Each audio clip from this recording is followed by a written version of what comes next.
guys, welcome to my YouTube channel. So if you are new here, I am your host Mama Russell, and one of the things I love, my biggest achievement is being a mother. I didn't know I will enjoy motherhood until I had my son. You know, I was not a baby person. Okay, I loved children, the toddlers, the ones who can walk and talk and play and laugh and smile. You know, those kind of babies, 3 to around 10, 3 to 10 years. Those are that was my favorite age group. So I wasn't sure that I could handle a small baby or a toddler very well. And I think I did well. Now looking back, I think I did well. But during those times, I was so hard on myself. Okay? So one of the reasons why I started this YouTube channel, Mama Russell, is so that I can share some fun things about motherhood and just the general things that we go through as mothers or as women. So we are not just restricted to being a mother alone. Okay? So my son is playing outside somewhere, so I decided to make this video so that I can do the mom tag questions. So I've been watching other mothers do mom tag questions and they tag somebody else. I've been waiting for somebody to tag me, and so far nobody has tagged me. Anyway, my YouTube channel is still young, it's small, it's still growing. So thank God there's always Google or internet, so I have a backup. I can just get the questions, I don't have to wait to be tagged. Okay? Yes. So before I start doing these questions, I've not read them, I've just Googled them right now. Okay, before I do this question, what's your favorite thing about being a mother? And if you are not a mother, just stay tuned. We talk or you listen. Okay, so the first question, what is your favorite mom hack? This hack are the things that you do to make life easy, if I'm not wrong. Okay, so my favorite mom hack is to pretend the food is nice even when it is not nice. Okay, because my son was a very poor eater during the toddler years. I think from 0 to 4 years there, he was such a poor eater. This boy hated everything called food. In fact, I have a video where he literally cried when I wanted him to come and eat. Let me just show you that video. Let's go, you eat supper. You don't want to eat? Yes. Let's go eat supper. Yes, so it was such a poor feeder. So what I would do is just to try to make the faces. Then I could mix some food together, okay? When I want to give him like milk and porridge, I just mix them together.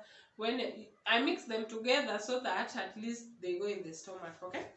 Then the next question, what is your most embarrassing mom moment? Okay, has your child ever slapped you? You know, when I was growing up and I saw these women who their children used to slap them in public, I didn't think my child can slap me. In fact, I used to say, my child cannot slap me. My child cannot talk to me like this. My child cannot talk back to me. Hey, my dear, parenting humbles people. Parenting humbles people. Okay, this time my son was 2 years old, okay? And you know the terrible tools. He was almost 3. It took long before talking. He talked when he was 3. So he could get irritated a lot, especially when we were in a place where there were many people, because I don't understand him, or the other people don't understand him, or the children do not understand him. So he would become so aggressive because he was like partially verbal. He tries to say things that nobody understands. Even me, the mother, I could not understand. But he could hear everything and understand everything people were saying. But now talking, okay? Saying the things that are happening. That made me even delay taking him to kindergarten. So he went to school when he was 3 and a half. So he got irritated, and we were with some of my friends. In fact, you know, after church where you sit, because there was a fellowship, so we were just sitting and eating, you know, and they were just running around. Then he came, mommy, pe. And I could not understand. So I tried just to imagine what he's saying. I go, pa, 3 hot. I was even shocked, okay? And you know, I didn't know what to do. Okay, I just sat there like a zombie. I'm like, okay, whose son are you? Inside me, I'm like, whose son are you? Okay, do you do you really know what you are doing? Oh my goodness. Motherhood can humble you. Okay. But we passed that stage. I think it was embarrassing because I was judged by the people. Okay, why are you training your child like that? You know, kwa nini unaacha mtoto anakupiga? Unajua mtoto akishazoea kupiga hivyo ndiye atakupiga vizuri. So then some people are also saying, okay, that is what you always do to him when you are at home. Now he's doing it when you are outside. So I felt a little bit judged, and that is why it was embarrassing to me. What part of the day do you love the most? Okay, when my son was young, when he was a baby, the part of the day I love the most is when I was coming home from work, because I used to go to work very early at 6:30. And my worst part was, I don't know if that part, okay, there's what part of the day do you like the least? I'll combine them. When he was younger, I would hate the morning when I have to leave him with the babysitter and go to work, but my best time was when I came back, okay?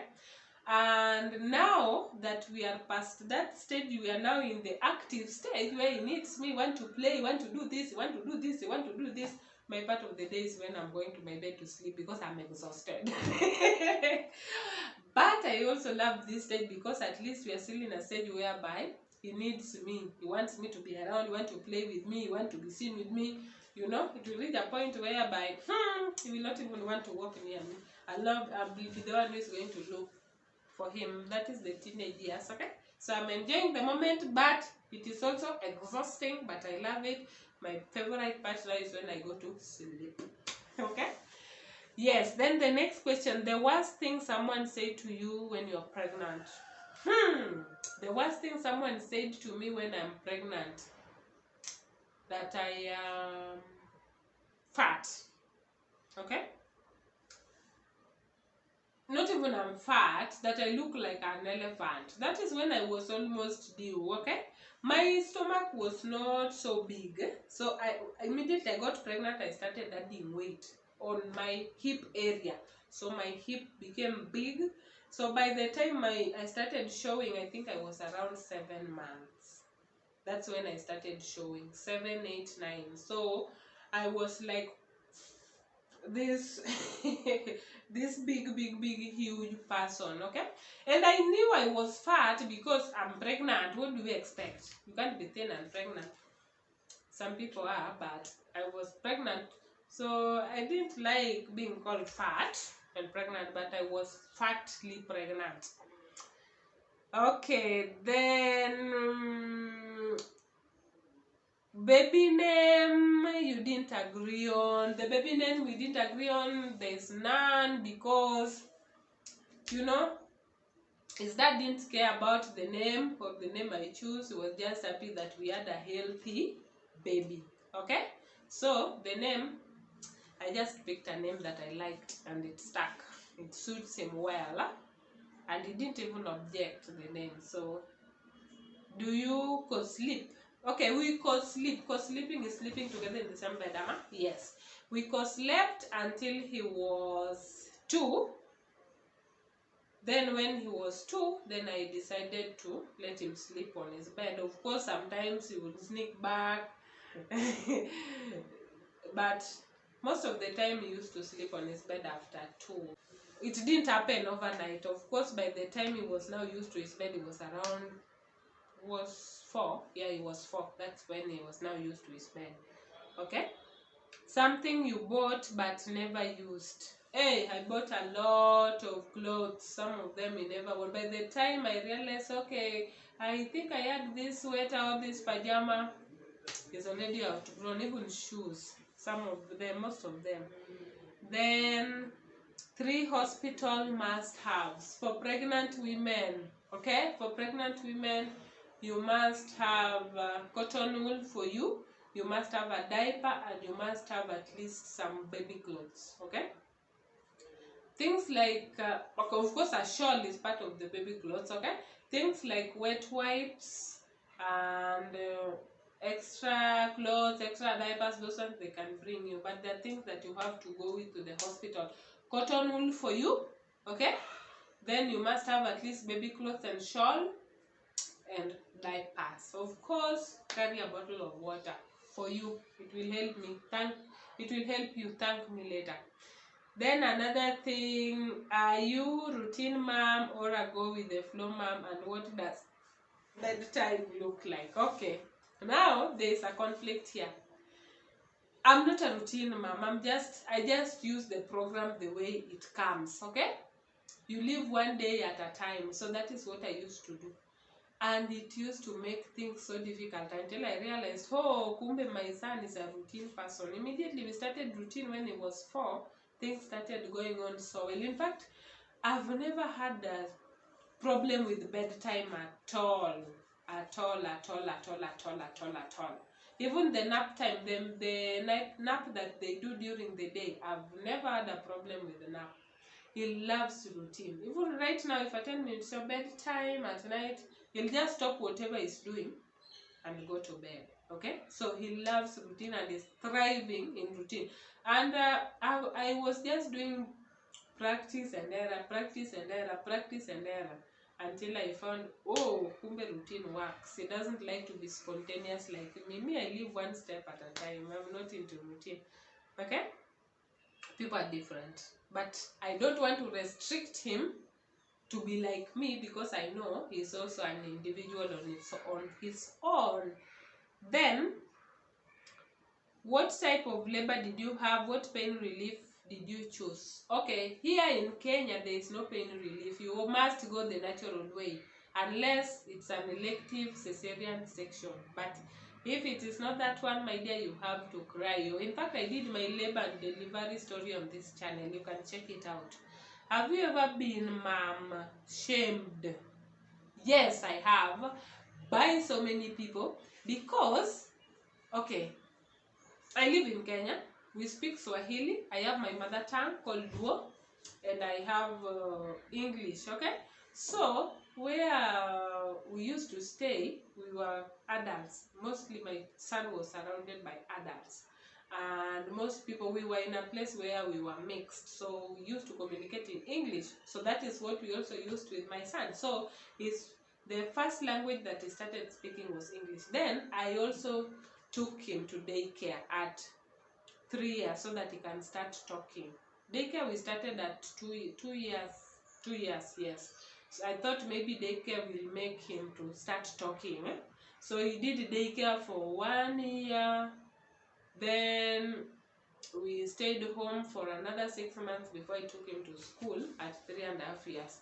So in daycare also they used to speak English. So by the time my son was 3 and learning to speak, he started speaking in English, even by the time he started going to school. So there are people who are like, okay, why are you speaking in English? You see this kind of people. You are a Luo, you are a Kenyan, you are black, and why is your son speaking English and not Kiswahili or the Luo? Language is learned. Immediately my son started going to a regular school. The children there was now speaking Swahili. He learned Swahili, and currently he knows Luo because I speak Luo to him, but he still know English. So it's a win-win situation. I don't care what they say. But by then I hated it. I could not do anything. Because I also didn't want to confuse him, because it took long before speaking. So I didn't want to introduce another language again. Now in the house we speak this. At daycare they speak this. Then people we are in the house also speak this language, I didn't want to confuse him so much, okay? Then the biggest challenge you faced since becoming a mother. Once you are a mother, you don't have your own time. It is about the child and not you. Sometimes you forget about yourself, okay? But at least now he's getting big, so I can balance, I can have my time. But I used not to have that, okay? Then, the next one, the best advice you've ever been given, biggest piece of advice you'd give to a new mom. Okay. There are these good friends of mine, and they talk to me at different points. You know me. Sometimes as a mom you're frustrated. You don't know if you are raising your child right, if you're doing a good job, blah, blah, blah. And you know, they told me, my dear, take it one step at a time, okay? And don't compare yourself with the others and believe that you are the best. And so far, so good. I think I'm the best mom in the world. Maybe my son will tell me. Then the last one, what is the best bit of advice? Okay, biggest advice that I can give to a new mom. It's not going to be easy. It's going to be rough. You'll feel like crying. You'll feel like you are worn out. You feel exhausted. You feel all those things that you don't want to say. It's normal. It's normal to feel like you're not doing a good job. It's normal to feel like you're not the best mother to a child. It's normal to feel like you failed. It's normal to feel like you're not doing it right. It's normal to feel like it's not working. But don't dwell on the negatives, okay? It's worth it. It's worth the sacrifice, the joy, seeing your child grow, thrive, smile, learn to walk, learn to sit, learn to be independent, learn to do all those kinds of things. It's so rewarding. Now I see my son washing dishes and I get fulfilled. I say, there's something I did right there, okay? Thank you so much for watching this mom tag. So if you're new here, don't forget to subscribe, comment, like, share. I love you guys. Bye.